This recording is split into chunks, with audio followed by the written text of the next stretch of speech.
नमो नमः। ओम नमो भगवते वासुदेवाय। ओम नमो भगवते वासुदेवाय। ओम नमो भगवते वासुदेवाय। नारायणं नमस्कृत्यं नरं चैव नरोत्तमं देवीं सरस्वतीं व्यासं ततो जयमुदीरये। नष्टप्रायेषु भद्रेषु नित्यं भागवत सेवया भगवती उत्तम श्लोके भक्तिर्भवति नैष्टिकी। कृष्णाय वासुदेवाय देवकीनन्दनाय च नन्दगोपकुमाराय गोविन्दाय नमो नमः। जय श्री कृष्ण चैतन्य प्रभु नित्यानंद श्री अद्वैत गदाधर शिवास आदि गौर भक्त वृंदा। हरे कृष्णा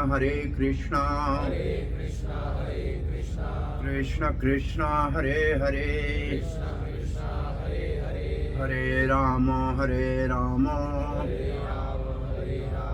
राम राम हरे हरे।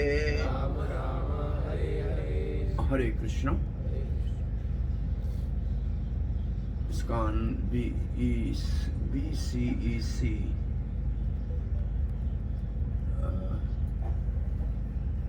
क्या नाम है जगह का? विशाल नगर में प्रातः श्रीमद के भागवत के विलंब वाले क्लास में आप सबका हार्दिक स्वागत है। हम श्रीमद् भागवत के दूसरा स्कंद जो भगवान श्री कृष्ण का एक चरण कमल है, उसमें सृष्टि कैसे होती है, पुरुष अवतारों के द्वारा बाह्यरंग शक्ति का भगवान कैसे संचालन करके सृष्टि को करते हैं, पालन करते हैं, संहार करते हैं। इस विषय में परीक्षित महाराज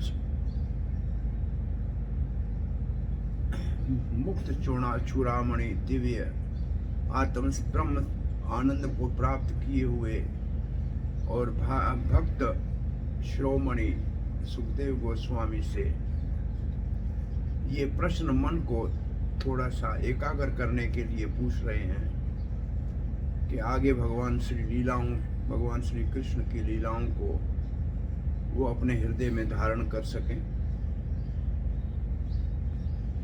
और जब भगवान के सृष्टि के विषय में प्रश्न पूछा गया तो सुखदेव गोस्वामी ने सोचा, मैंने बोलना तो आरंभ कर दिया पहले अध्याय में ही। वो प्रश्न तो था सबके श्रेय कैसे हो और अंत समय में मरने वाले को क्या करना चाहिए। तब तो मैंने मंगलाचरण भी शुरू नहीं किया था। तो चौथे अध्याय में सुखदेव गोस्वामी को स्मृति हुई कि भगवान के विषय में प्रश्न पूछा जाए तो बिना नमस्कार किए, बिना प्रार्थना किए, बिना मंगलाचरण के ये संभव नहीं है। तो आज हम 11वां श्लोक पढ़ेंगे जिसमें परीक्षित महाराज ने बोलना समाप्त किया है। और अब आगे क्या सुखदेव गोस्वामी करने जा रहे हैं उसके ऊपर थोड़ा सा जो बीच में सूत गोस्वामी है वो टीका कर रहे हैं, कमेंट्री कर रहे हैं कि परीक्षित ने ये बोला तो अब सुखदेव गोस्वामी ने क्या किया। और बस फिर 12वें श्लोक से सुखदेव गोस्वामी की प्रार्थना शुरू हो जाएगी। और ये सुखदेव गोस्वामी का मंगलाचरण है भागवत के लिए। वैसे भागवत का अपना पहला मंगलाचरण पहले 3 अध्याय सत्यम परम धी, और मध्यम मंगलाचरण 10वें स्कंद के दूसरे अध्याय में है, वहां भी है सत्यव्रतम सत्यम। और फिर तीसरा मंगलाचरण 12वें स्कंद में है। 3 मंगलाचरण, प्रथम, मध्यम और अंतिम। वो तो व्यासदेव के मंगलाचरण है। किसी की पुस्तक को निर्विघ्न समाप्त करने के लिए 3 मंगलाचरण होते हैं, लेकिन ये सुखदेव गोस्वामी का मंगलाचरण शुरू होने वाला है। 7 श्लोकों में नमस्कार है और 5 श्लोकों में भगवान के गुणों का वर्णन है। ऐसे ये 7 और 5 12 श्लोकों में सुखदेव गोस्वामी का जो मंगलाचरण है, प्रार्थनाएं है, ये सभी ब्रह्मचारी भक्तों को निश्चित रूप से कंठस्थ करना चाहिए और रोज इसका पाठ करना बहुत अच्छा है। और कल से जो श्लोक शुरू होते हैं उनको लिख के रख दिया करो रोज, और वो एक पन्ने इकट्ठे कर लो, पुट्टे जेब में रखो, और ये मंगलाचरण हंसते हंसते याद कर लो। बहुत अच्छा मंगलाचरण है। इसके श्लोक इतने बड़े सुंदर हैं, कहीं न कहीं अद्भुत श्लोक है सारे। आइए तो आज के श्लोक का पाठ करते हैं। सूतवाच इति उपमन्त्रितो राज्ञा गुणानुकथने हरेः ऋषिकेशम् अनुस्मृत्य प्रतिवक्तं प्रचक्रमे। सूतवाच इति उपमन्त्रितो राज्ञा गुणानुकथने हरिः ऋषिकेशम् अनुस्मृत्य परिवक्तं प्रचक्रमे।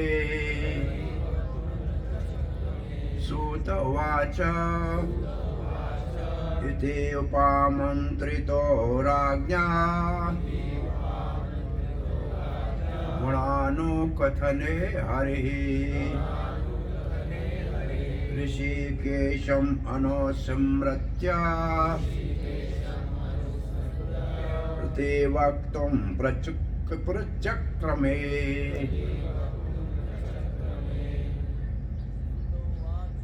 सूतवाच इति उपमन्त्रितो राज्ञा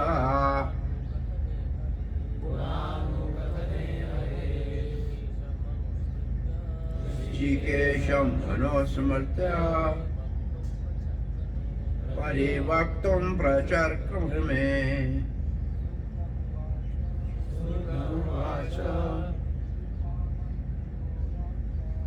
इति उपमन्त्रितो राज्ञा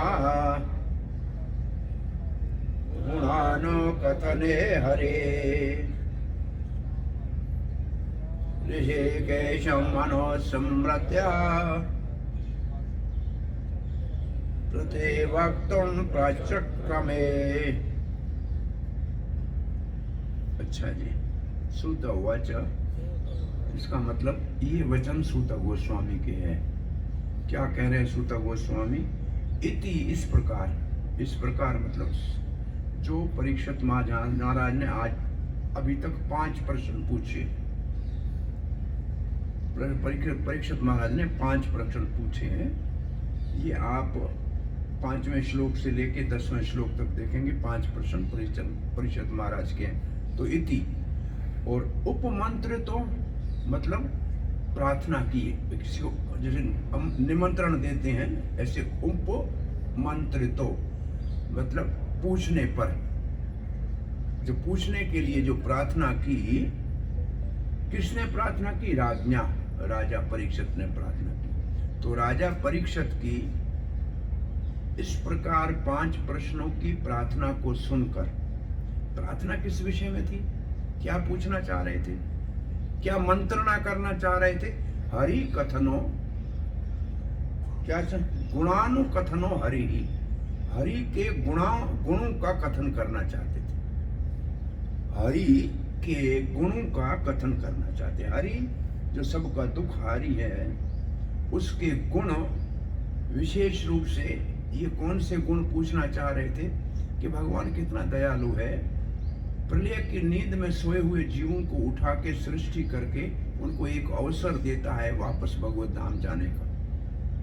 तो विशेष रूप से सृष्टि का प्रश्न पूछने के पीछे भाव ये है कि प्रलय के समय में सब जीव तो अचेत पड़े होते हैं, उनको एक बार उठा के फिर सृष्टि करके फिर उनको एक अवसर दिया जाए कि वो भगवान के धाम जाए। तो ये भगवान सृष्टि लीला भगवान की करुणा की लीला है, ये भगवान की दया की लीला है। जैसे एक माँ अपने बच्चे को सुबह उठाती है कि जाके पढ़े ताकि अच्छा आदमी बने, ऐसे भगवान प्रलय के जीवों में उठा के उनको कहे कि वो भक्ति करके वापस मेरे पास लौट आए। तो ये जो गुण है सृष्टि का, ये भगवान का करुणा का गुण है। तो ऐसे भगवान के गुणों के कथन का, हरि के गुणों के कथन के विषय में जब परीक्षित महाराज ने प्रश्न पूछे तो सुखदेव गोस्वामी ने क्या किया, बोला हरि के बारे में बोलने के लिए मैं समर्थ नहीं हूं। तो बोलेगा कौन? जबान बोलेगी, तो जबान तो इंद्रिय है।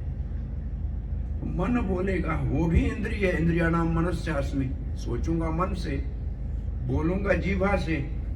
तो फिर मैं अपने मन से अपनी जीभा से बोलूं, इससे अच्छा है ऋषिकेश जो इंद्रियों का स्वामी है उसका अनुस्मरण किया। ऋषिकेशम अनुस्मृते।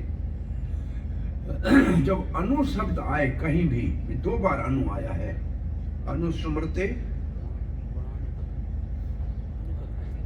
गुणानुकथने। ये अनु शब्द जब आए तब समझना चाहिए अनुगामी बनकर, इसका मतलब परंपरागत विचार किया, अपने मन से नहीं। जैसे गुरुजनों से सुना था, जैसे परंपरागत कोई चीज है उस प्रकार उन्होंने स्मरण किया। तो भगवान के गुणों के लिए कोई पूछे, जैसे हम भागवत पढ़ते हैं जो भगवान के गुण है, लीला है, तो उसको हम अपने मन से कहें, अपनी वाणी से कहें तो ये उचित नहीं है। तो ऋषिकेश जो हमारे इंद्रियों के स्वामी हैं उसका स्मरण करना चाहिए, जैसे हमारे को गुरुजनों ने सिखाया है। तो हम क्या करते हैं, भागवत या गीता या कुछ भी शास्त्र बोलने से पहले प्रार्थना करते हैं। ये है अनुस्मरण ऋषिकेश का। इस जब हम ओम नमो भगवते वासुदेवाय या जो ये प्रार्थना करते हैं तब वास्तव में भाव ये होना चाहिए कि भगवान अब हम आपके लिए इंस्ट्रूमेंट बन जाते हैं, आप हमारे द्वारा जो कहलाना चाहो वो कहो। अंतिम जो प्रार्थना का श्लोक है सुखदेव गोस्वामी का, वो कहते हैं मेरी वाणी के ऊपर आप आओ और इसको अलंकृत करो। जो अंतिम श्लोक है वो स्पष्ट कर देगा कि ये शरीर 16 जो इसमें 16 तत्वों का जो भी बना हुआ है, इसमें आप ही सो रहे हैं। इसका मतलब ये आप इसके स्वामी हैं। अब आप मेरी जीभा के ऊपर जो आके बुलवाना चाहें वो बुलाइए, मैं आपके निमित्त मात्र बनना हूं। इसको श्री गौर गोविंद महाराज स्वामी महाराज कहा करते थे कि हम पाइप बन जाएं और भगवान से जो सामग्री आपके सुनने के लिए आए वो ऊपर से आए, हमारे द्वारा आप तक चलिए पहुंचे।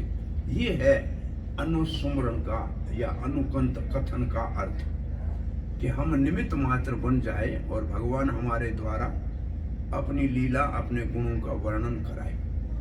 तो ये इसके बाद अंतिम जो लाइन है वो है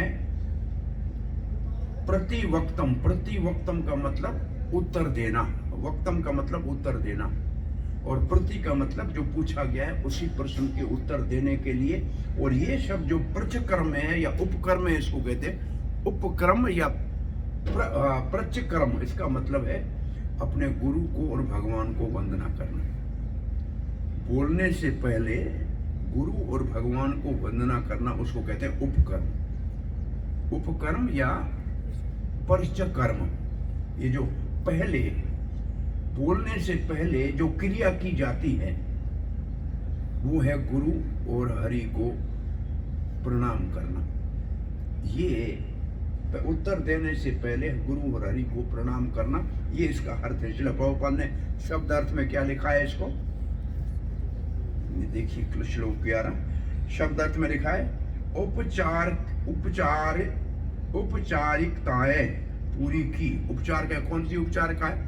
कथाक भगवान उत्तर देने से पहले हरि गुरु को प्रणाम करना। इसलिए पहला श्लोक जो हम पढ़ते हैं, गुरुवे गुरु को, गौर चंद्राय चैतन्य महाप्रभु को, राधिकाय राधा रानी को, तदालय उनके सारे परिकरों को, कृष्णाय कृष्ण को, तद भक्ताय उनके भक्तों को, उनके भक्तों के भक्तों को प्रणाम करते हैं। ये है हमारा परिचय कर्म, ये हमारा परिचय कर्म है। हम बोलने से पहले हरि गुरु को प्रणाम करते हैं। तो सुखदेव गोस्वामी ने हरि गुरु को प्रणाम किया। 25वां श्लोक में वो अपने गुरु व्यासदेव को प्रणाम करेंगे। पहले 11 श्लोकों में वो भगवान, 7 श्लोकों में करेंगे नमस्कार, 5 श्लोक में उनके गुणों का वर्णन करेंगे और 1 श्लोक में अपने गुरु को प्रणाम करेंगे। तो ये है परिचय कर्म। ये परिचय को ये उत्तर देने से पहले कर रहे हैं। तो ये है असल में क्या है,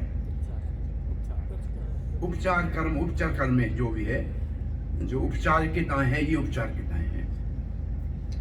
तो इस श्लोक का अब अर्थ क्या हुआ? श्रील सूत गोस्वामी ने कहा, जब राजा ने श्रील सुखदेव गोस्वामी से इस प्रकार प्रार्थना की,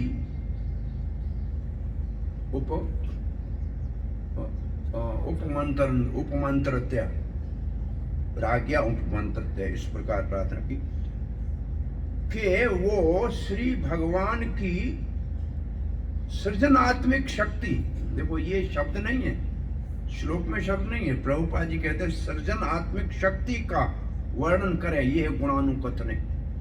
कौन से गुण का कथन करे? सृष्टि का। हमने कहा ना सृष्टि भगवान की करुणा लीला है, तो उसके विषय में। अन्य भगवान के बहुत से गुण हैं, परंतु यहाँ प्रश्न पूछा है सृष्टि के विषय में। तो सृजनात्मक शक्ति का वर्णन करें तो उन्होंने इंद्रियों के स्वामी भगवान श्री कृष्ण ऋषिकेश का ठीक से स्मरण किया। ठीक का मतलब जैसे पहले गुरुजनों ने सिखाया है,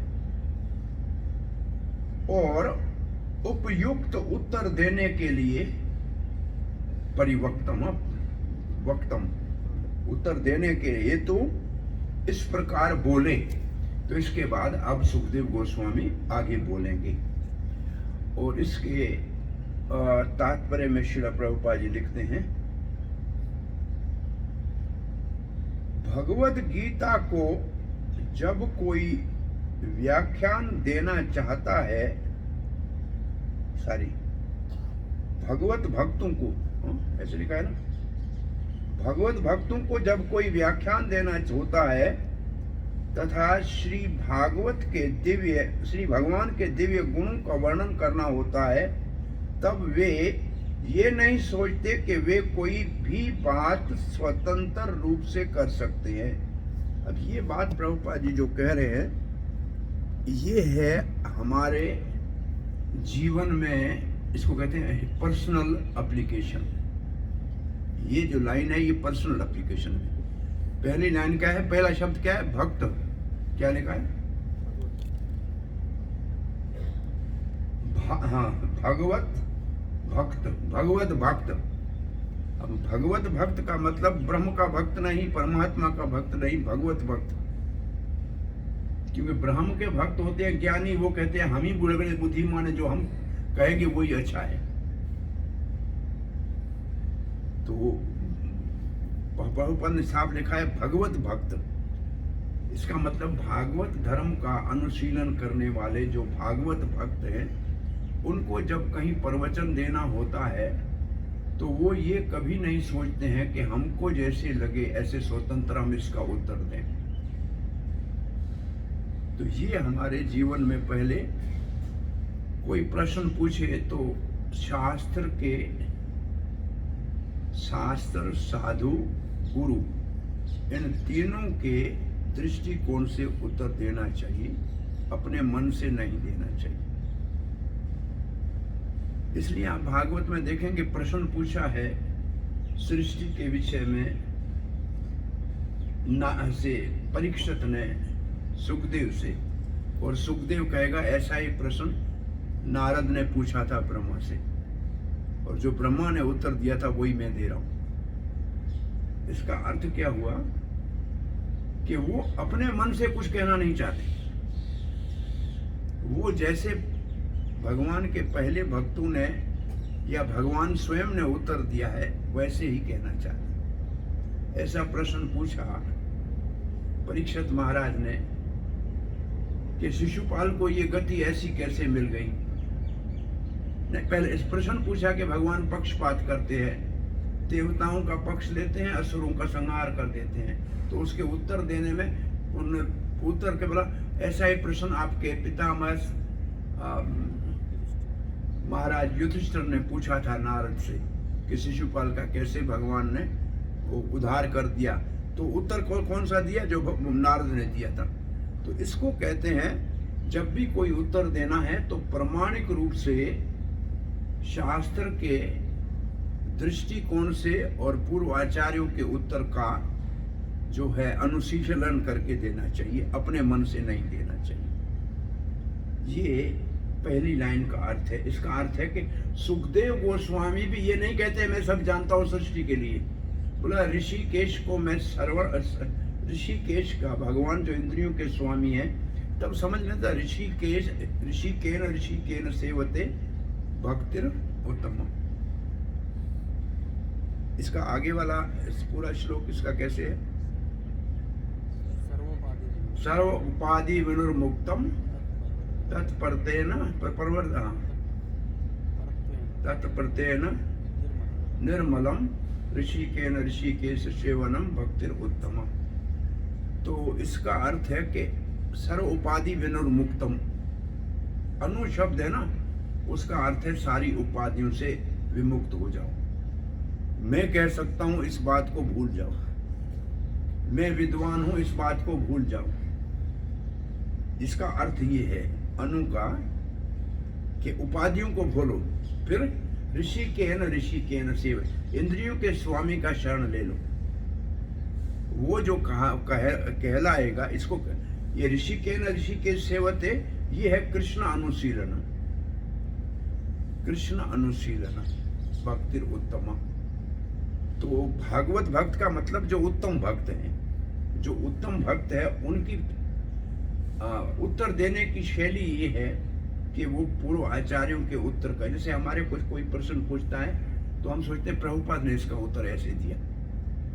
तो प्राय हमको प्रभुपाद के उत्तर को जो है कोट करके बोलना चाहिए, या किसी प्रमाणिक परंपरागत किसी का उत्तर हो उसी का सहारा लेके बोलना चाहिए। जैसे कोर्ट के अंदर भी वकील पहले जो केस हुआ है उसी का देता है, पहले ऐसे हो चुका है इसलिए ऐसे होना चाहिए।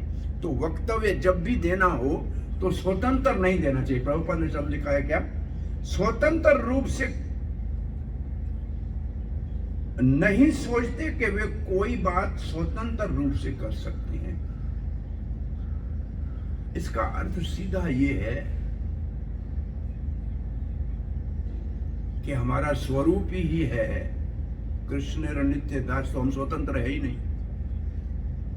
तो स्वतंत्र रूप से कोई बात नहीं करनी चाहिए। एक शब्द लिखने से हमारे स्वरूप का बोध करा दिया। हमारा स्वरूप ही सेवक है, तो हम कृष्ण दास हैं, तो कृष्ण ऋषिकेश है, तो हमारी इंद्रियों का स्वामी वही है, तो वो जो हमारे इंद्रियों से कराना चाहे वो कर दे। और इसी बात को 11वें अध्याय भगवत गीता में भगवान ने कहा है निमित्त मात्र भव सवे साचन। अर्जुन तुम केवल निमित्त मात्र बनो। तो हम जब प्रवचन देते हैं तो भी हम भगवान के और परम परा के निमित्त मात्र बन जाए। इसका एक दूसरा भाव ये है कि कभी हमको ये अहंकार नहीं होना चाहिए कि मैंने अच्छा प्रवचन दिया, क्योंकि मैं स्वतंत्र तो हूं ही नहीं। मैं पूर्व आचार्यों के जो वर्णन है उसी को पुनः इसी को प्रभुपाद जी कहते हैं पोस्टमैन की तरह आपको वो डिलीवर करना है जो भगवान ने दिया है, आप अपनी तरफ से कुछ नहीं कह सकते। तो ये इस बात को, ये हमारे पर्सनल एप्लीकेशन के लिए पहली लाइन है। मैं दोबारा इसको पढ़ता हूँ। भगवत भक्तों को जब कोई व्याख्यान देना होता है, इसका मतलब जब आपको प्रचार करना है, तथा श्री भगवान के दिव्य गुणों का वर्णन करना होता है, विशेष रूप से जब भगवत गीता या भागवत के विषय में बोलना होता, तब वे ये नहीं सोचते कि वे कोई भी बात स्वतंत्र रूप से कर सकते हैं। हम अपने तरफ से नहीं कर सकते। इसका सीधा दूसरा अर्थ यह है कि कब कोई प्रश्न पूछे और आपको कोई पूर्व आचार्यों की या शास्त्र के पुराना कोई उदाहरण याद नहीं हो, तो कहना चाहिए मुझे मालूम नहीं है। बहुत अच्छा है, मुझे मालूम नहीं है कहने में कोई दोष नहीं है। अपने मन से कुछ कहने से अच्छा है मुझ कहो कि मुझे इसका पता नहीं। मैं किसी और मुझसे वरिष्ठ भक्त से आपके प्रश्न का उत्तर पूछ के आपको दूंगा, ये अच्छा है, बजाय इसके कि हम अपने मन से कोई उत्तर देने का प्रयास करें। कभी बोलना कि I don't know is answer, वो ये भी आपके सत्य को घोषित करता है कि आप सच बोल रहे हैं। मुझे नहीं आता है, ये कोई बड़ी बात नहीं है। सब कुछ तो हमको नहीं आता है। अब प्रभुपाद जी आगे लिख रहे हैं, वे सोचते हैं कि वे केवल वही कह सकते हैं जिसकी प्रेरणा उन्हें इंद्रियों के स्वामी परमेश्वर द्वारा दी जाती है। इसका मतलब है कि जब भी हम कुछ बोलते हैं तो हमारे हृदय में बैठे हुए परमात्मा वो हमारे को जो प्रेरणा देते हैं वही हमको बोलना चाहिए। भगवान प्रेरणा परमात्मा अंदर से दे वही बोलना चाहिए। और ये चेतना चरितमृत में ये लिखा है कि माया मुग्ध जीवेरण नहीं स्वतः कृष्ण ज्ञान, कृष्ण कृपा केला दिया वेद पुराण। तो इसका मतलब हम अपने तरफ से कुछ नहीं बोल सकते, वेद पुराण के आधार पे बोले, पहली बात तो ये है। और दूसरी जगह क्या चैतन्य चरित्र में लिखा है, जीवों के कल्याण के लिए भगवान ने 3 प्रकार से उनकी सहायता करने का योजना बनाई है। स्वयं रूपे, परमात्मा के रूप में बैठ के प्रेरणा देते हैं।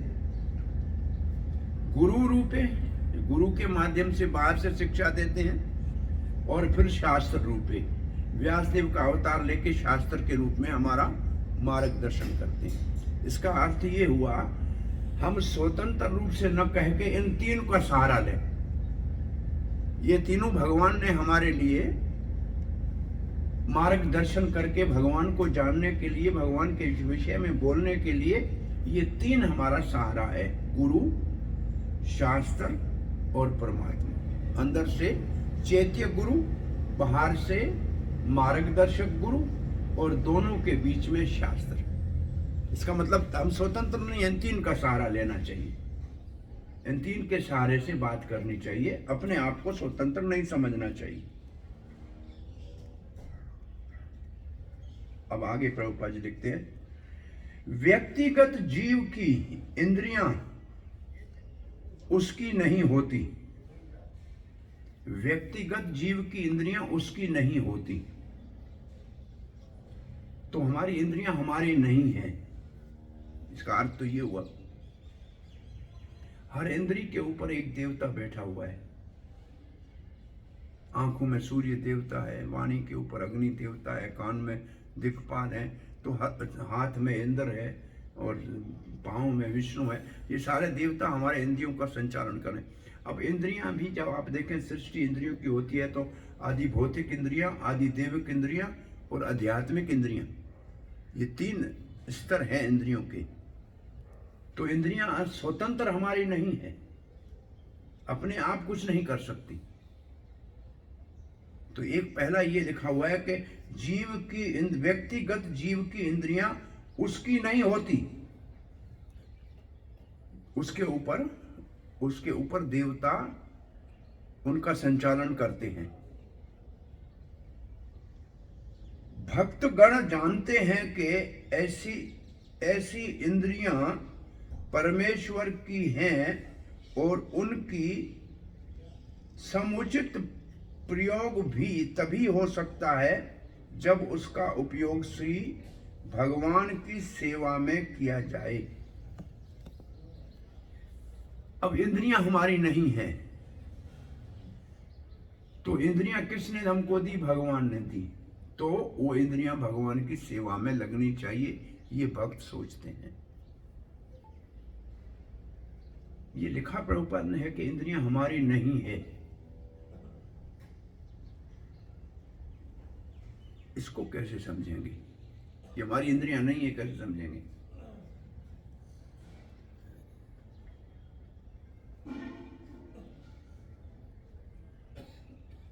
हाँ जी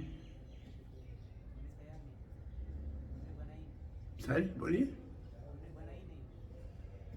ओ, हमने बनाई नहीं है, बनाई भगवान ने। ऋषि के न इंद्रियों के स्वामी के द्वारा निर्मित है, उसकी सेवा में लगने के लिए। भाई आपने कोई घर बनाया है तो आप उसमें रहेंगे ना। जैसे ये पूरा शरीर भगवान ने बनाया है, इसके अंदर भगवान रह रहा है, तो ये शरीर भगवान की सेवा में लगना चाहिए ना।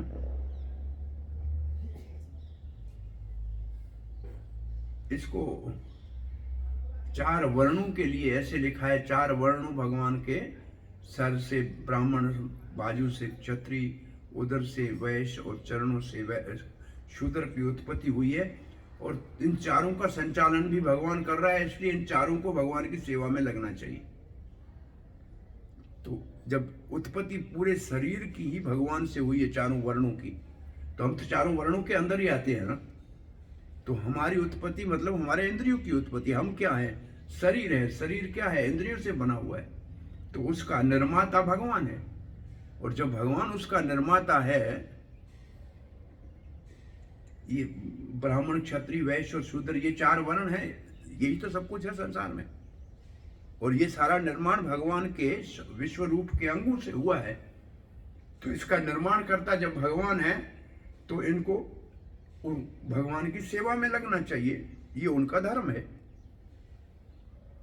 तो हमारी इंद्रियां किसकी सेवा में है? हमारी सेवा में है कि भगवान की सेवा में है? ये प्रश्न है। प्रायः हमारी इंद्रियां हमारी अपनी सेवा में होती हैं, उसका नाम होता है काम। जब हमारी इंद्रियां भगवान की सेवा में होते हैं तो उसका नाम होता है प्रेम। ये इंद्रियों की परिभाषा है। स्वयं इंद्रिय कैसे है? आत्मेंद्रिय प्रीति नाम धरे काम, कृष्ण इंद्रिय प्रति इच्छा नाम धरे प्रेम। अब तो ये इंद्रियां कैसे हमारी है और कैसे भगवान की है, स्पष्ट इस श्लोक में चैतन्य चरितामृत में होता है। जो अपने इंद्रियों के भोग में लगा होता है वो कामी है, अपनी इच्छा पूरी कर रहा है। जो अपनी इंद्रिया भगवान की सेवा में लगता है वो भगवान का प्रेमी है। तो इसका अर्थ है इस दुनिया में 2 प्रकार के लोग हैं, एक कामी है और एक प्रेमी है। तो जो प्रेमी है वो भगवत भक्त है, और जो कामी है वो संसारी है। और फिर भगवत भक्त कितने हैं, संसारी कितने हैं? दुर्लभ एक कृष्ण भक्त कोटि, बहुत दुर्लभ है। ये आप जो काम कर रहे हो, ये 100 में होता नहीं है, 1000 में, 100 में सूझता नहीं है, 1000 में होता नहीं है, लाख में लगता नहीं है, करोड़ में कोई एक होता। चैतन्य महाप्रभु ने रूप गोस्वामी को कहा, अनंत कोटि जीव हैं, कोई चर हैं कोई अचर हैं। अचर को छोड़ो, जो चलते हैं उनमें भी कुछ नभचर हैं, आकाश में उड़ने वाले पक्षी हैं, कुछ जलचर है जो जल में रहते हैं, कुछ थलचर है जो धरती पे रहते हैं। अब आकाश वालों को छोड़ो, पानी वालों को छोड़ो, जो धरती पे रहते हैं उनमें अधिकांश पशु है, पक्षी हैं, सबसे अल्प मानव है। मैं रात सुन रहा था, एक महात्मा कह रहा था कि 4 पहिए वाली गाड़ी को स्टैंड नहीं होता है। 4 पहिए होते हैं ना, 2 पहिए वाली साइकिल हो या स्कूटर हो तो उसको स्टैंड चाहिए। तो 4 पहिए वाले पशु को किसी स्टैंड की जरूरत नहीं है। हम 2 पहिए वाले इंसान हैं, इसलिए हमको सत्संग रूपी स्टैंड की जरूरत है। उसके बगैर हम खड़े नहीं हो सकते। भाई 2 पहिए वाले को स्टैंड चाहिए ही चाहिए ना, अब बिना स्टैंड के खड़ा नहीं हो सकता है। 4 पहिए वाला पशु तो हो सकता है लेकिन आदमी नहीं हो सकता है। 2 पहिए वाली साइकिल, स्कूटर या आदमी हो तो हमारा स्टैंड है सत्संग, जिसके सहारे हम जी सकते हैं, खड़े हो सकते हैं, और बिना इसके हमारा खड़ा होना संभव नहीं। और वैसे तो सत्संग में क्या होता है कि हमको ये बताया जाता है कि आपकी इंद्रियां नहीं है, इंद्रियां भगवान की है, जिसकी है उसकी सेवा में लगाओ तो सुखी रहोगे। और सत्संग के बाहर होंगे तो हमारी इंद्रियां हैं, हमारे अपने उपभोग के लिए है। ये समझना बहुत आसान है अगर हम थोड़ा सा प्रयास करें। देखो, बाहर बाजार में जाए, आपको बहुत अच्छे संतरे दिखाई दे जाए, अच्छा फ्रूट दिखाई दे जाए। अब आपकी 2 सोच हो सकती है, अच्छा है मैं परिवार के साथ इसको जाके खाऊं, मुझे अच्छा लग रहा है, एक ये सोच है। एक ये सोच है कि आज भगवान को इस चीज का भोग लगा दूं। अब उसी चीज को ले तो रहे हो, वही चीज, अब भगवान के भोग के लिए ले रहे हो या अपने भोग के लिए ले रहे हो, ये आपकी सोच वहां निर्णय बता देगी। मैं भगवान के भोग के लिए ले रहा हूं तो प्रसाद तो मुझे मिलेगा ही, इसका मतलब वो मुझे मिलेगी, अब प्रसाद के रूप में मिलेगी। अब वो भोग नहीं होगा, वो प्रसाद हो जाएगा। तो काम में कोई चेंज नहीं हुई, खरीद के वही आए, भगवान को भोग लगाया, खाया भी हमने, लेकिन उसमें हमारी सोच हमारी इंद्रिय तृप्ति के लिए नहीं है, भगवान की इंद्रिय तृप्ति के लिए। हम तो भगवान के सेवक हैं, इसलिए हमको प्रसाद मिल गया। तो सोच को ऐसा बदलना है। इस सोच के बदलने को, चेतना के बदलने को हर समय उठते बैठते ये सोचना चाहिए कि हमारी इंद्रियां, जैसे कहा जाए, गृहस्थ कहे कि मेरी इंद्रियां भगवान की सेवा के लिए हैं। अगर संतान भी उत्पन्न करना है तो भगवान के भक्त के रूप में उसको सेवा में लगाना है। तो ये हर इंद्रिय का उपयोग करने से पहले ये सोचे कि ये मैं जो कर रहा हूं, क्या ये हरि गुरु वैष्णव को प्रसन्न करेगा? ये मेरा कार्य हरि गुरु वैष्णव की प्रसन्नता के लिए है तो करना चाहिए, और नहीं है तो नहीं करना चाहिए। हर कार्य करने से पहले सोचना चाहिए हरि गुरु वैष्णव, भगवान, गुरु और भक्त, इन तीनों की प्रसन्नता के लिए कार्य करना चाहिए। ये हमारी सोच होनी चाहिए, क्योंकि हम स्वतंत्र नहीं है तो हम किसके अधीन है? हरि गुरु वैष्णव के अधीन है। इसलिए उनकी प्रसन्नता के लिए काम करना, हमारी अपनी इंद्रियां हमारे लिए नहीं, उनकी सेवा के लिए काम कर रहे। और फिर हम सेवक हैं। प्रभुपाद जी इसको ईशोपनिषद में उदाहरण देते हैं कि बिल्डिंग बनाते हैं, सामान तो सारा भगवान का है, ईंट पत्थर जो भी मिट्टी है भगवान की है। हमने मजदूरी की इसलिए हमारे को उसका वेतन मिला, उससे हम अपना आजीविका चला रहे हैं। तो हम हरि गुरु वैष्णव की सेवा करते हैं तो उसके बदले में प्रसाद के रूप में हमको जो वेतन मिलता है वो हमारे हिस्से का है, उसको खा के हमें सुखी रहना चाहिए। तो ये इंद्रियां, ये बहुत बड़ा भारी शब्द लिखा है, इंद्रियां परमेश्वर की है। इंद्रियां परमेश्वर की है। इंद्रियाणाम मनश्चास्मि, इंद्रियों में मन मेरी विभूति है, और सारी इंद्रियां मन के अधीन है। तो इंद्रियां भगवान कहते हैं ईश्वर की हैं, क्योंकि उसने बनाई हैं, उसने दी है।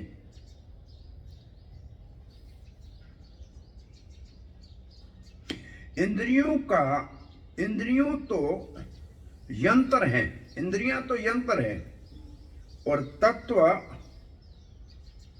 अव्यक्त है, और सारे के सारे श्री भगवान के द्वारा प्रदत्त है। अतएव मनुष्य जो भी करता, बोलता या देखता है, वो सब श्री भगवान के निर्देश पर ही करता है। श्रीमद् भगवद गीता के, अच्छा ये तो उदाहरण दे रहे हैं, ये 2 शब्द लिखे, इसका अर्थ क्या है थोड़ा देखना चाहिए। सेंसेस आर इंस्ट्रूमेंट, इंद्रियां यंत्र है। The elements are ingredient, elements are ingredient का अर्थ क्या है कि इंद्रियां जिसकी बनी हुई है, वो मसाला कहां से आया।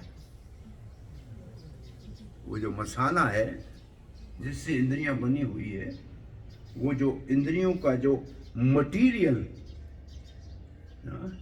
द एलिमेंट एंड इंग्रेडिएंट्स, इसका मतलब 5 तत्व, इसका अर्थ है 5 तत्व जिनसे सब कुछ शरीर निर्मित है, और सब मिला के 24 तत्व, सब मिला के 24 तत्व। इंद्रियां यंत्र हैं। जब इंद्रिया यंत्र है, ये जब शब्द आए तब आपके मन में क्या, कौन सा श्लोक आना चाहिए? यंत्र रूढ़ानी माये। और तब वो पूरा प्रसंग थोड़ा एक दृष्टि से देखो कि वो कहां बोला है, क्यों बोला है कृष्ण ने। अर्जुन को कृष्ण ने कहा, मैंने आपको सब बता दिया, या तो आप मेरी आज्ञा से काम करो, अगर ऐसे नहीं करोगे तो तुम्हारी इंद्रियां तुमसे यही काम कराएंगी। अब तुम कहते युद्ध नहीं करोगे ना, मेरे कहने के ऊपर नहीं करते हो ना, चलो मैं रथ को पीछे करता हूं, वापस मोड़ लेता हूं। वहां से दुर्योधन, कर्ण, शकुनी कहेगा ये कायर जा रहा है, उस वक्त तेरा क्षत्रिय खून खोलेगा, तुम धनुष उठाओगे और युद्ध करोगे। इसका मतलब तेरा अपना जो क्षत्रिय भाव है तुमसे युद्ध अवश्य कराएगा। अब मैं कह रहा हूं मेरे कहने के ऊपर करो, नहीं तो फिर तुम अपनी मर्जी से करोगे। अर्जुन ने कहा आपको कैसे पता मैं करूंगा? तब भगवान ने कहा यंत्र रूढ़ानी माया, मैं तुम्हारे अंदर परमात्मा के रूप बैठा हूं, ये तुम्हारी मशीन कैसे चलती है मैं चलाता हूं, मुझे पता है तुम क्या करोगे। ये जो प्रसंग है, इस पूरे प्रसंग को देखोगे तो ये प्रसंग ऐसे है, हरे कृष्णा कृष्णा कृष्णा हरे हरे, हरे राम राम राम। तो ये प्रसंग अब समझ में आया। तो मेरे कहने के इसका अर्थ है कि अब तात्पर्य जब प्रभुपाद जी लिख रहे हैं तो ऐसे कह रहे हैं, अब तुम भगवान के लिए इनके उपयोग में नहीं करोगे तो ये है, तो फिर भी तुम्हारी इंद्रियां यंत्र हैं, पर यंत्र अपने आप तो नहीं चलाता है, चलाने वाला ही चलाएगा, तो फिर भी भगवान ही चलाएंगे। अब इच्छा से चलाओ, नहीं तो फिर जबरदस्ती चलाई जाएंगी, लेकिन चलाएंगी तो जाएंगी। तुम ऐसे ही करोगे अर्जुन, लेकिन उस वक्त मैं जिम्मेवार नहीं हूं, क्योंकि अब मैं कह रहा हूं मेरे कहने के ऊपर करोगे तो मेरी जिम्मेवारी है, नहीं तो काम तुम यही करोगे, लेकिन मेरी जिम्मेवारी नहीं है। तो अब यह है कि इंद्रियां भगवान की हैं। भगवान कहते हैं मेरी सेवा में लगाओ, कहां कहते हैं? सीधा कहते हैं 11वें अध्याय का लास्ट वर्ष है, भक्ति का सूत्र है, मत कर्म किरण मत परमो मत भक्त संग रहित निर्वैर सर्वभूतेषु यशमामेति पांडव। ये जो श्लोक है ये भक्ति का सूत्र है। इसमें 3 बात करनी है, 2 नहीं करनी। 3 करनी क्या है? मत कर्म कर, अपने इंद्रियों से मेरे लिए कर्म करो, आपकी इंद्रियां मेरी सेवा में लगाओ। इसके ऊपर प्रभुपाद ने पूरा लिखा है कि घर में बगीचा बनाओ, उसमें सब्जी उगाओ, वो भगवान को सेवा में लगाओ। आपकी इंद्रियां कैसे भगवान में लगानी है उसका पूरी प्रक्रिया बताइए। मत परमो मतलब मेरे को जीवन, मन से मुझे जीवन का गोल बनाओ। इंद्रियों से मेरी सेवा करो, मन से मुझे प्राप्त करना लक्ष्य बनाओ, और हृदय से मुझसे प्रेम करो। मत भक्त का मतलब हृदय से मुझे प्रेम करो। ये 3 चीजें हैं भक्ति का सूत्र। आप देखें यशोदा मैया शरीर से कृष्ण के लिए मंथन कर रही है, ये मत कर्म हो गया। मत परम मेरे बच्चा मक्खन खाएगा खुश हो जाएगा, मन से ये सोच रही है। मद भक्त और कृष्ण से कितना प्रेम करती है कि आज मेरे हाथ का खाने के बाद किसी के घर नहीं जाएगा।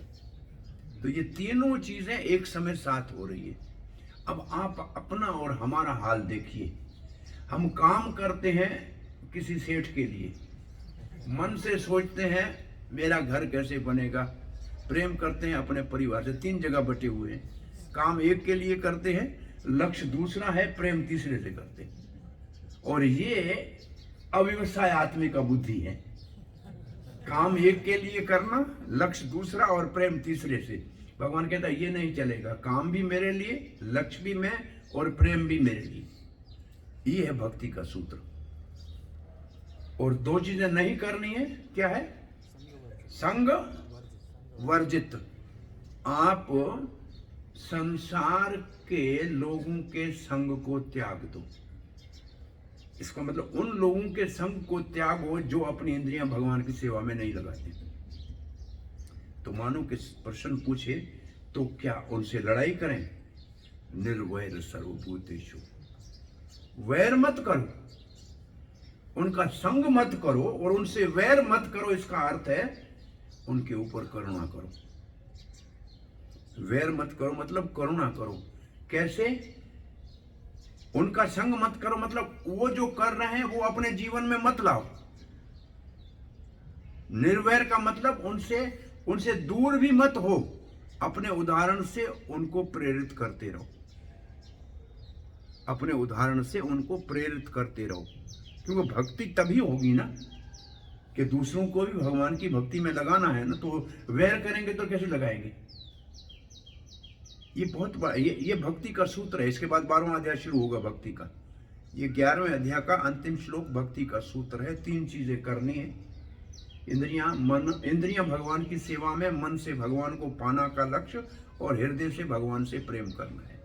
ये 3 काम करने हैं भक्ति में। और 2 काम वर्जित है।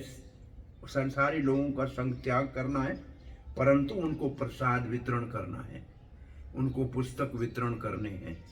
ये निर्वैर की परिभाषा है कि प्रसाद वितरण कर रहे हैं, उनका संग नहीं कर रहे हैं, लेकिन उनको संग दे रहे हैं, इसलिए वैर नहीं कर रहे हैं। पुस्तक वितरण करना है, प्रसाद वितरण करना, सत्संग करना है, लेकिन देना है, संग लेना नहीं है। तो इंद्रियां कैसे भगवान की सेवा में लगे, ये प्रश्न है वास्तव में। और सुखदेव गोस्वामी कहते हैं मेरी पर अभी मेरे को उत्तर देना है, तो मेरी जीभा और मेरी सोच की शक्ति, ये मैं भगवान को कैसे अर्पण करूं। बड़े अच्छे श्लोक हैं ये, आप जैसे पढ़ेंगे ना, बहुत अच्छे श्लोक हैं। अब आगे का हम थोड़ा पढ़ते हैं। अब इंद्रियां क्या? इंद्रियां यंत्र हैं, तो हमने श्लोक पढ़ लिया। और तत्व जो उसके अंदर हैं, जो तत्व उसके अंदर है, इंग्रेडिएंट है, जो एलिमेंट और इंग्रेडिएंट है, they are all endowed by Lord. क्या वो सब भाई पंच तत्व किसने बनाए? भगवान ने। 24 तत्व का ये बना हुआ शरीर है, 24 तत्व इसमें है। ये 24 तत्व कहां से आए? प्रकृति। प्रकृति किसकी? भगवान की। तो सारा मसाला भगवान ने दिया। जीवात्मा भगवान का अंश, शरीर का सारा सामान भगवान की प्रकृति का अंश, तो हमारा है क्या? किराए के घर में रह रहे हैं, ये किराए का घर है, इसके अंदर हम रह रहे हैं जीवात्मा के रूप में। ये भगवान ने हमको किराए का घर दिया है। ये किराए का घर भगवान के ने दिया है, इसलिए इसको अच्छी तरह से रखना चाहिए। जिसने किराए का घर दिया है उसको किराया देना चाहिए। तो किराया वो है कि उसकी सेवा करनी चाहिए। कभी एक जगह एक उदाहरण मैंने पढ़ा था किसी महात्मा का।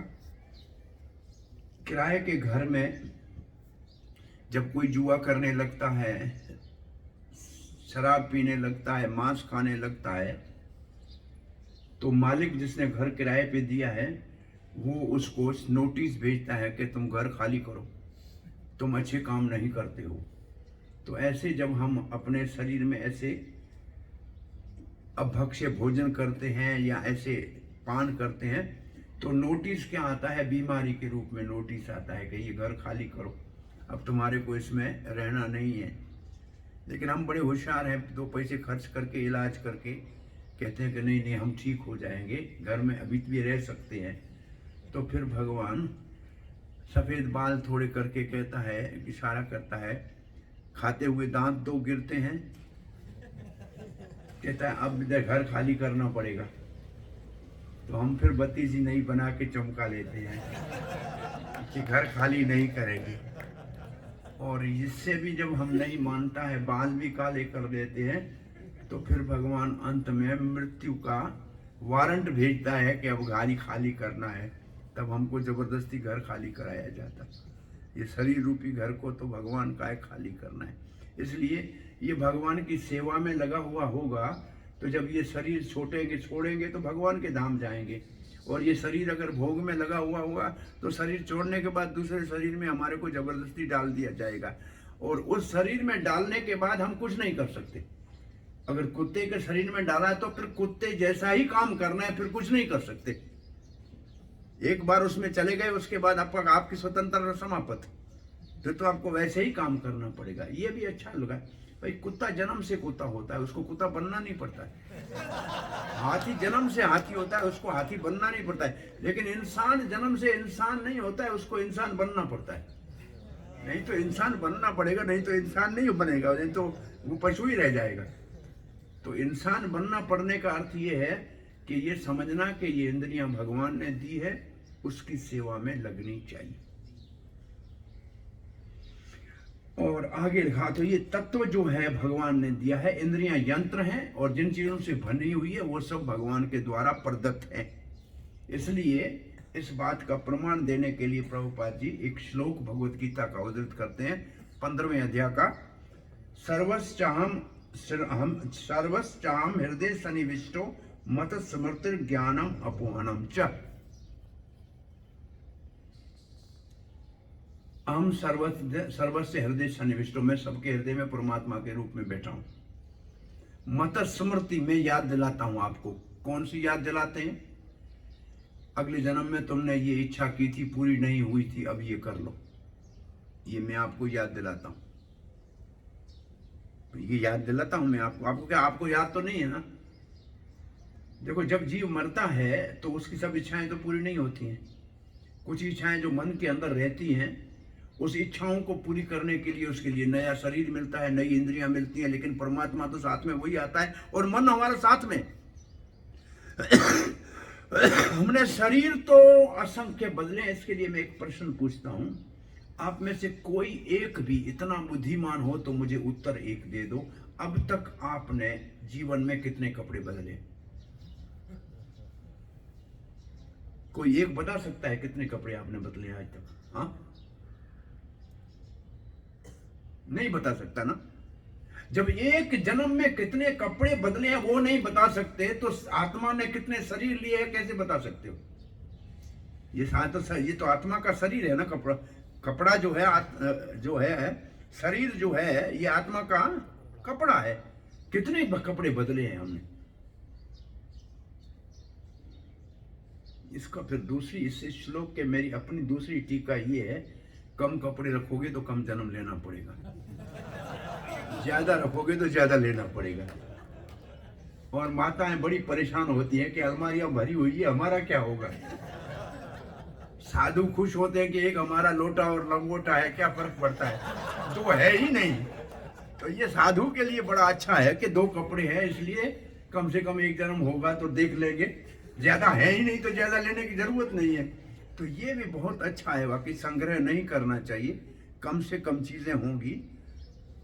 वैसे देखो, अगर हम अपनी गाड़ी में जाएंगे ना, जो आए वो भरेंगे, जब जगह पड़ी तब वो। ट्रेन में उठाना पड़ेगा तो थोड़ा कम उठाएंगे कि भाई कौन उठाएगा, और जहाज में चढ़ना पड़ेगा तो तोल के 15 किलो ही उठाना है, थोड़ा उठाने नहीं देंगे। और भगवत धाम जाने तो 1 तोला भी नहीं उठा सकते।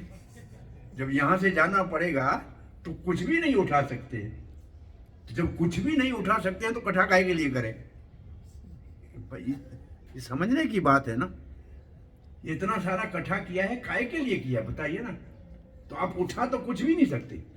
इस दुनिया में हमने उपयोग करके देख लिया कि अभी सामान कम करो, फ्लाइट में 15 किलो से ज्यादा नहीं जाएगा, तो आप कम ही ले जाते हो कि नहीं ले जाते हो? तो जब भगवत धाम ही जाना है तो कम में काम चला लिया करो। तो कम में काम चल जाए तो बहुत अच्छी बात है ना। तो यहां भगवान प्रेरणा देते हैं, हमारे को स्मृति देते हैं। और भुलाने की क्या बात करते हैं? भुलाने का ये कहते हैं कि इस अगले जन्म में इसने मेरे पैसे लिए थे, इस जन्म में भगवान भुला देते हैं। भूल दो, अब कहां झगड़े करते रहोगे पूरी दुनिया से, ये बात भुला देते हैं। जो दुख है पुराने पूर्व जन्म के, जो दुख है वो भुला देते हैं। भाई पुराने जन्म में, अब देखो हम जो यहाँ बैठे हैं ना, पहले भी हम आत्मा थे, किसी शरीर में थे ना। पता नहीं हमने किससे कोई भलाई की है, किससे कोई बुराई की, हमें तो मालूम नहीं है। इसलिए भगवान ये भुला देते हैं, तब तो हम शांति से रह रहे हैं। अगर हमको पता लगे कि किसने क्या किया तो सभी लड़के मर जाए, तो भगवान ये भुला देते हैं।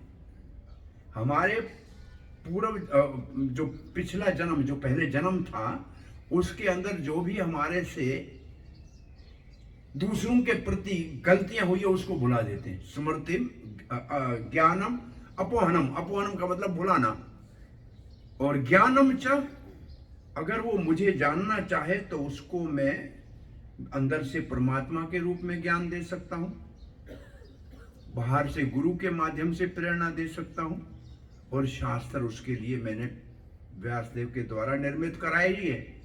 तो आपको ज्ञान चाहिए तो भी दे सकता हूं। वैसे आपको यादगिरी तो देता ही हूं कि आपको क्या करना है, आप अपनी तरफ से कुछ नहीं कर सकते।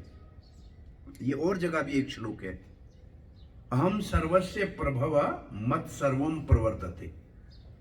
जो कुछ भी सृष्टि है, प्रभव का मतलब सृष्टि, जो कुछ बना है वो मैंने बनाया है। हाँ, अहम सर्वस्य प्रभव मत सर्वम प्रवर्तते, मुझसे ही सब प्रेरित हो रहे हैं। जो काम कर रहे हैं उनको प्रेरणा मैं दे रहा हूं, वो मेरी प्रेरणा से काम कर रहे हैं, अपने आप नहीं कर सकते। भाई हमें क्या पता पहले से हमको क्या करना था, लेकिन भगवान परमात्मा के रूप में अंदर से, आप जब भाजी सब्जी बनाते हैं तो नमक डालते हैं, कौन सिखाता है कि इतना ही डालो, इतना क्यों नहीं डालते, थोड़ा क्यों नहीं डालते? ये भी परमात्मा कहता है इतना बहुत है, और परमात्मा कहीं नहीं सुनते हैं तो ज्यादा डाल देते हैं। इतनी छोटी बात भी परमात्मा हमारे को प्रेरणा देते हैं तब होती है।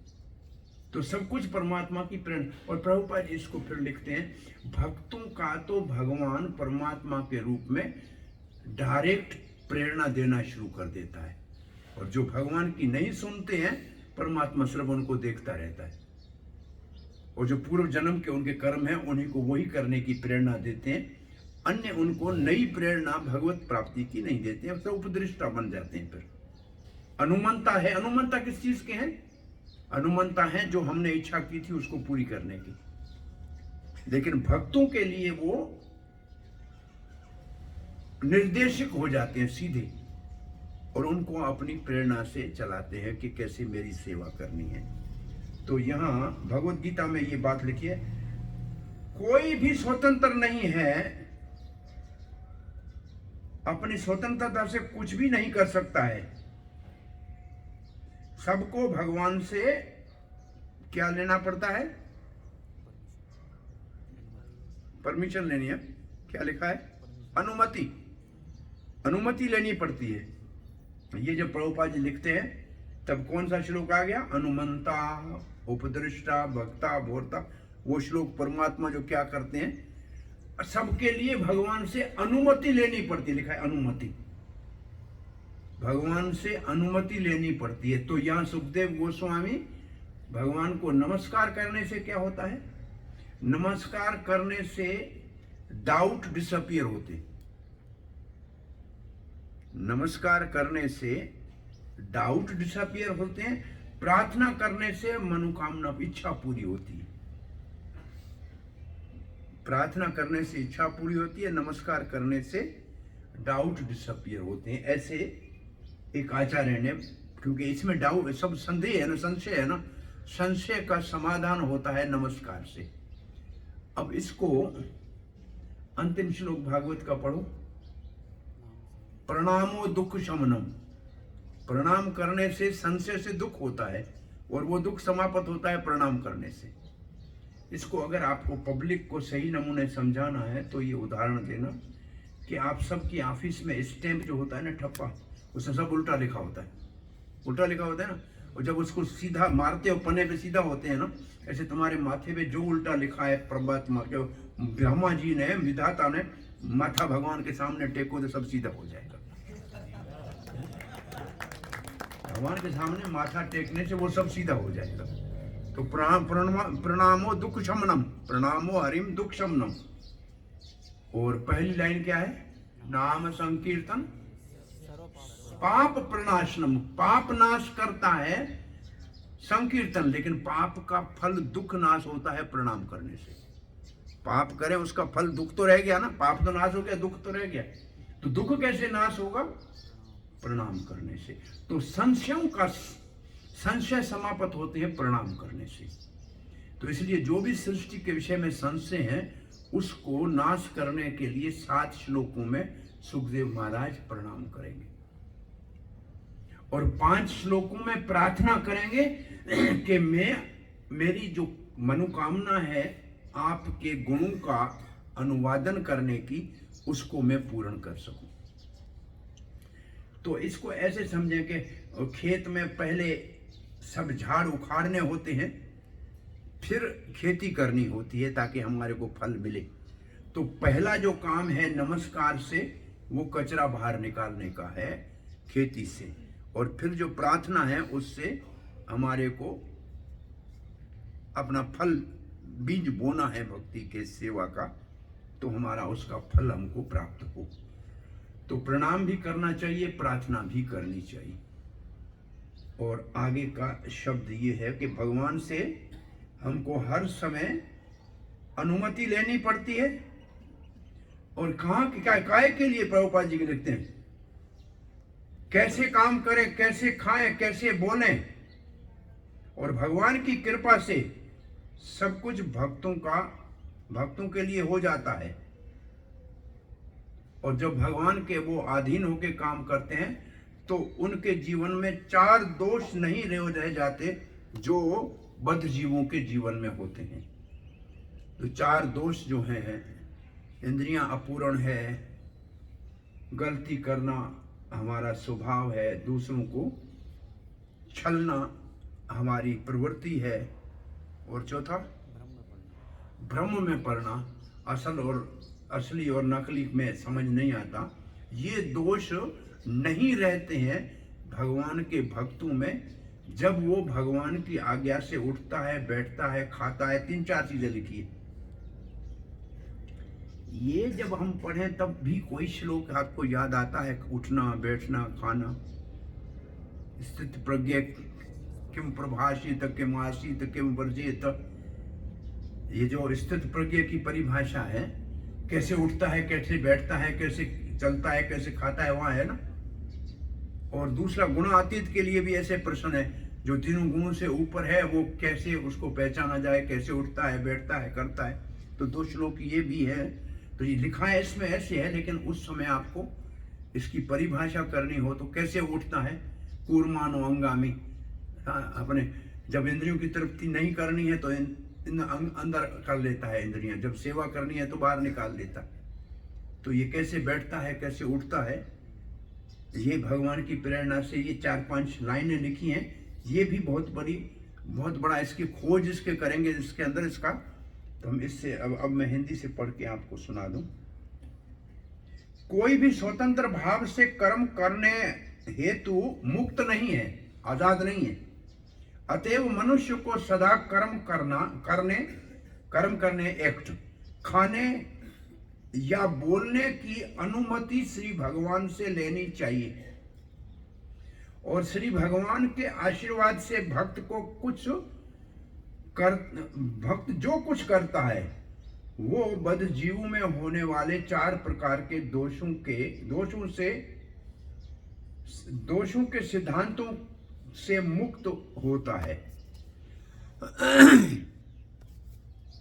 अगर भक्त अनुमति लेके करेगा तो दोषों से मुक्त हो जाएगा।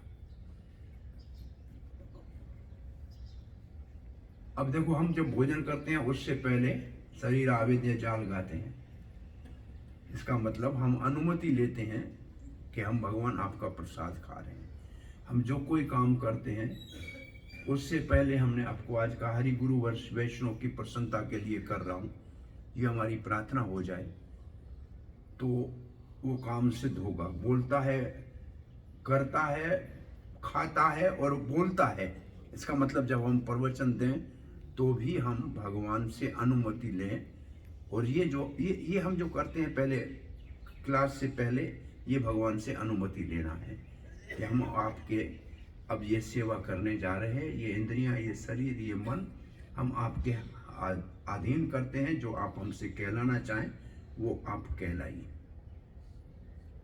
तो ये हमको आज ये सारे का सारा आज का तात्पर्य भक्तों को किस प्रकार प्रवचन करना चाहिए या प्रचार करना चाहिए, उसके लिए प्रभुपाद जी ने सुखदेव महाराज के उदाहरण से मार्गदर्शन किया है कि हमारे को इस तरीके से कार्य करना चाहिए। हरे कृष्ण। कोई प्रश्न जिज्ञासा है? हाँ मैडम, क्या प्रश्न है भैया? क्या नाम है? श्रीनिवास प्रियदास। श्रीनिवास, श्री का जो निवास है लक्ष्मी पति नारायण का बहुत प्रिय दास है। बोलो। बहुत बहुत धन्यवाद प्रभु जी, बहुत ही अच्छे से एक एक लाइन हमने परपोर्ट से इतना अच्छे से समझाया हमें। जब आप बता रहे थे कि हमें परमात्मा की सुनना चाहिए, तो कभी कभी कैसा होता है कि मैं जो कर रहा हूँ सही में ये या मन से प्रेरित होके कर रहा हूँ या परमात्मा ने प्रेरित करके कर रहा हूँ। अच्छा, समझना थोड़ा सा डिफिकल्ट। अच्छा प्रश्न है। यही बात वही भगवत गीता को हम जहाँ छोड़ा था वहां से आगे बढ़ते हैं। अर्जुन को भगवान ने कहा या तो मेरी आज्ञा से करो, नहीं तो ये काम तुम्हें करना पड़ेगा। तो भगवान ने क्या कहा? तुम यही काम करोगे। मैं तुम्हारी गाड़ी है शरीर और मैं इसको चलाने वाला हूं। और इसके बाद का श्लोक क्या है? तमेव शरणम गत सर्वभावे न भारत। इसके बाद का ये श्लोक है। उस परमात्मा को जो इस यंत्र रूपी गाड़ी का प्रेरता है उसके शरण में जाओ। इसके बाद ये श्लोक है भगवत गीता का, तमेव शरणम गच्छ सर्वभावे न भारत। गीता में 3 बार भगवान ने शरण लेने के लिए कहा है। पहले कहा है बुद्धव शरणम गच्छ, फिर कहा है तमेव शरणम गच्छ, परमात्मा में शरण जाओ। तब अर्जुन ने ऐसा ही प्रश्न पूछा जैसे आपने पूछा कि अब पता नहीं परमात्मा कह रहा है कि मन कह रहा है, कैसे पता लगे? तो भगवान ने आखिर में कहा माम एकम शरणम गच्छ। तुम्हें परमात्मा की बात नहीं समझ में आती है तो मेरे अकेले शरण में आ जा। जो मैं कह रहा हूं वो कर। तो मैं कहाँ कह रहा हूं? जो मैंने भगवत गीता में कहा है वही कर। मेरे शरण में आ जा। परमात्मा की और मन की बात में बहुत बड़ा हमारे अंदर में समस्या है। ये आप ठीक कह रहे हैं। अर्जुन ने भी ऐसे कहा था, इसलिए भगवान को कहना का पड़ा माम एकम शरणम गच्छ। वो तो शरणागति के जो 6 लक्षण है उसके अंतर्गत भगवान के शरण में होके काम करना चाहिए। और भगवान का शरण का साधन क्या है? गुरु के शरण में खास होके साधन करना। इसका अर्थ गुरु की आज्ञा का पालन करना, अपने मन से नहीं करना, वो परमात्मा के आज्ञा के पालन के बराबर है। गुरु की आज्ञा का पालन हमारे लिए परमात्मा की आज्ञा का पालन है, क्योंकि परमात्मा भगवान का प्रतिनिधि, गुरु भगवान का प्रतिनिधि है। इसलिए हमारा मार्गदर्शन गुरु के द्वारा होता, तो उसमें संदेह नहीं रहता है कि हमारे मन का है या परमात्मा का है। अर्जुन न बुद्धव शरण में संतुष्ट नहीं हुआ, परमात्मा शरण में भी संतुष्ट नहीं हुआ। जब माम एक शरणम कहा तब जाके संतुष्टि हुई। तो ये आपका प्रश्न जो है, अभी परमात्मा के शरण में संदेह है कि मन कह रहा है कि परमात्मा कह रहा है, ये बात मुश्किल है। ये सत्य है, परमात्मा प्रेरणा दे रहा है, मन दे रहा है। आपको हम इतना कह सकते हैं कि जब आप प्रवचन देते हो और लोग कोई प्रश्न पूछते हैं, अंदर से परमात्मा आपको उत्तर देता है जो आपको पहले कभी पता नहीं था, और आप उत्तर देते हैं, सब लोग संतुष्ट भी हो जाते हैं, और आप बाद में कभी जाके शास्त्र में पढ़ेंगे तो आपको उत्तर वो मिल जाएगा। ऐसा बहुत से प्रचार करते हुए भक्तों को अनुभव होगा। जो प्रचार करते हैं उन भक्तों को इस बात का अनुभव है। लोग प्रश्न पूछते हैं और हमारे अंदर से ऐसा कोई अपने आप अंदर से ऐसा उत्तर आ जाता है जो सब संतुष्ट होते हैं और हम भी संतुष्ट हो जाते हैं, लेकिन हमें मालूम नहीं है कहाँ से आया। और फिर कभी पढ़ते पढ़ते शास्त्र में वही उत्तर मिल जाता है। ऐसे हुआ है कि नहीं हुआ है? हर प्रचार को इस बात, इसका अर्थ यह है कि आत्मा सच्चित आनंद है ना, तो चित्त का अर्थ है आत्मा में सारा ज्ञान भरा पड़ा है। जब वो परमात्मा उस आत्मा से सत्य निकालना चाहता है तो सत्य तो आत्मा में पहले से है। तो वो ऐसा नहीं है कि आत्मा में कोई से बाहर से ज्ञान आना चाहिए, आना है, वो तो पहले से ज्ञानमय है। आत्मा तो ज्ञानमय है ना, चित्त का मतलब ही ज्ञान है, सच्चित आनंद। तो वो आत्मा का जो आवरण उतर जाता है, अज्ञान का पर्दा उतर जाता है, तो फिर ज्ञान तो उसके अंदर पहले से है। तो वो भगवान प्रचार करने वाला जब वो भगवान के लिए प्रचार करता है तो भगवान उसको समय समय के ऊपर अंदर से प्रेरणा देते हैं। ये सब प्रचारों का इस बात का अनुभव है। तो इसका मतलब ऐसे नहीं है कि जब हमको कोई बाहर का, दुनिया में जब डिसीजन करते हैं तब परमात्मा हमारा मार्गदर्शन करते हैं। जब भगवान की सेवा करते हैं तो भगवान हमारा मार्गदर्शन निश्चित रूप से करते हैं। वह मन से हम नहीं कहते हैं, वह परमात्मा हमसे उत्तर दिलवाता है। और ऐसे कई बार होता है, आप सबको अनुभव है इस बात का। अनायास उत्तर निकल आता है, हमको भी, हमने भी कभी सोचा नहीं होता।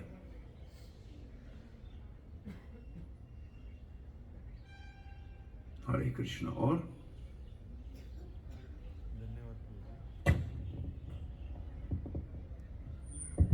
धन्यवाद आपके सुंदर प्रवचन के लिए। मेरा प्रश्न ये था, ये जो तात्पर्य में पहला लाइन है जिसमें प्रभुपाद जी बोल रहे हैं, जिसका आपने वर्णन किया कि भक्त खुद को कभी स्वतंत्र नहीं समझता, परंतु मतलब मेरा अनुभव ऐसा है, कोई अगर सेवा करने के लिए मुझे बोला जाए या प्रवचन देने के लिए बोला जाए तो मैं सोचता हूँ कि मैं योग्य हूँ इसलिए मुझे बोला है। तो ये जो भाव है मतलब भगवान के ऊपर निर्भर रहने का, तो ये बहुत मतलब कम होता है तब। तो इसको कैसे विकसित किया जाए? बहुत बार ये बहुत मुश्किल हो जाता है हर पहलू में। हम भगवान की सेवा के योग्य बन जाएं, ये हमारा सौभाग्य है। वैसे जो ये शब्द, पहला शब्द क्या है, देखो पढ़ो, भागवत भक्तों के लिए, ये लिखा है, भागवत भक्त लिखा है ना, भागवत भक्तों के लिए। एक इसको एक कहते हैं अकार त्रय संपन्ना महाभागवत उच्यते, जिसमें 3 अकार है उसको महाभागवत कहते हैं। कौन से 3 अकार हैं? पहला अनन्य अंशित्व, मैं किसी और का अंश नहीं हूं, भगवान का अंश हूं, अनन्य अंशत्व। अनन्य भोक्तत्व, मैं किसी और के भोग्य नहीं हूं, केवल भगवान के भोग्य हूं। अनन्य अहरत्व, मेरे लिए केवल पूजनीय भगवान है और कोई नहीं है। ये 3 आकार जिसमें है उसको महाभागवत कहते हैं। तो हम जब किसी के लायक नहीं है तब हम भगवान के लायक हैं। जब हम दुनिया के लिए नालायक बन जाते हैं तब हम भगवान के लिए लायक बनते हैं। तो हमको जब सेवा दी जाती है तब हमको समझना चाहिए कि मैं भगवान का अंश हूँ, भगवान का भोग्य हूँ, भगवान की पूजा के लिए मैं अभी कल भी परसों आपको कहा होगा, आपको प्रवचन देने के समय सोचना चाहिए कि मैं भगवान की प्रसन्नता के लिए बोल रहा हूँ। भगवान प्रसन्न होंगे, फिर ये शब्द प्रसाद के रूप में सुनने वालों को मिलेंगे तो लोगों का कल्याण होगा।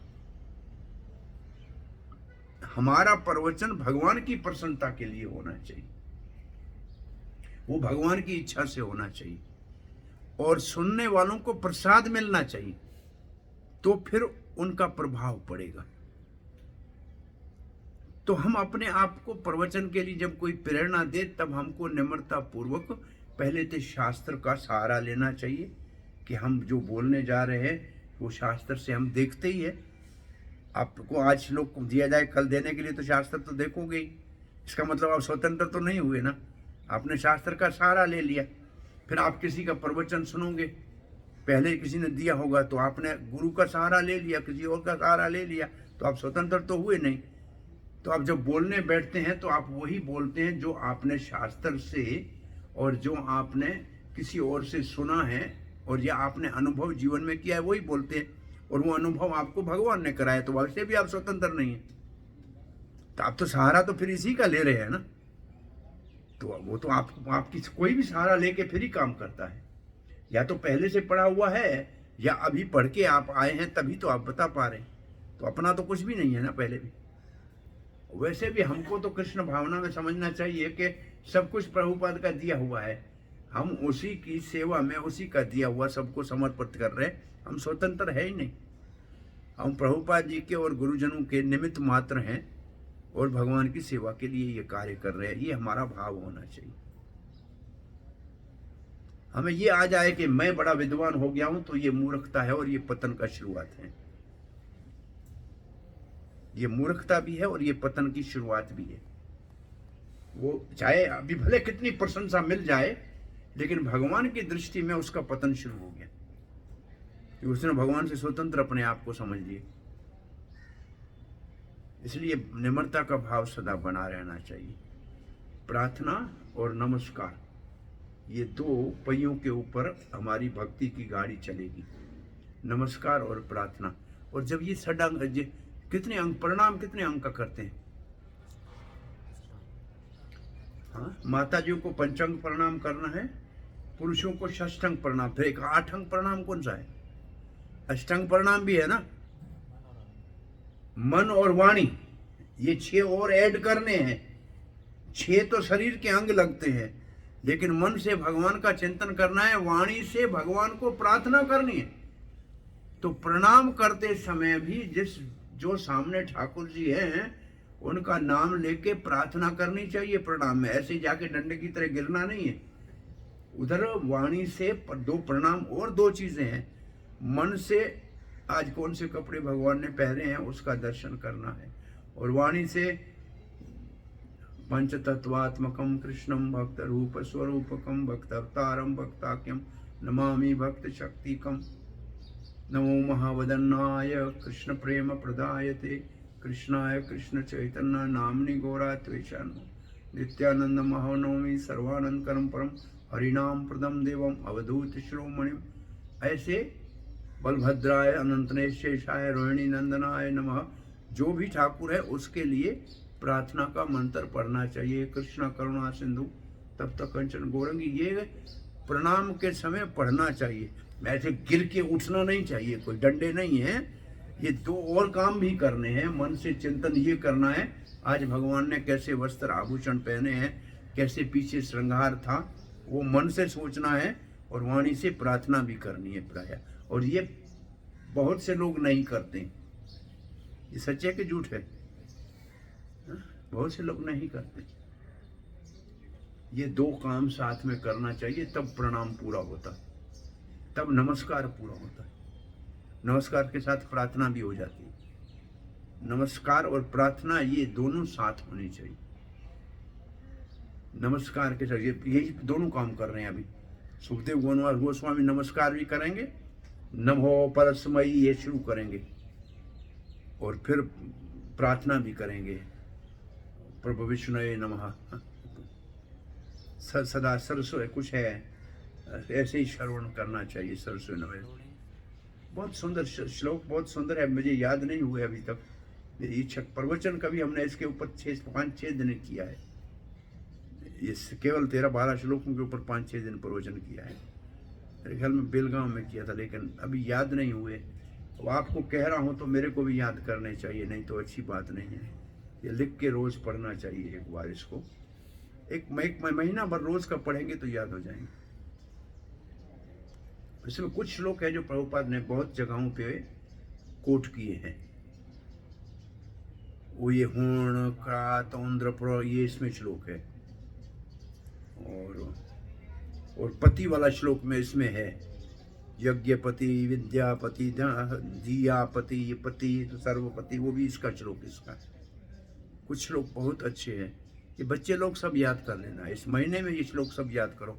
नए साल में आप सुखदेव गोस्वामी के प्रार्थना के श्लोक याद करो 24 में।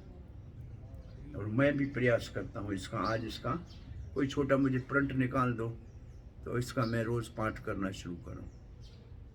तो ये काम इस 24 की शुरुआत सुखदेव की प्रार्थना को याद करने से करते हैं। ठीक है। हरे कृष्णा। श्रील प्रभुपाद की जय। ग्रंथ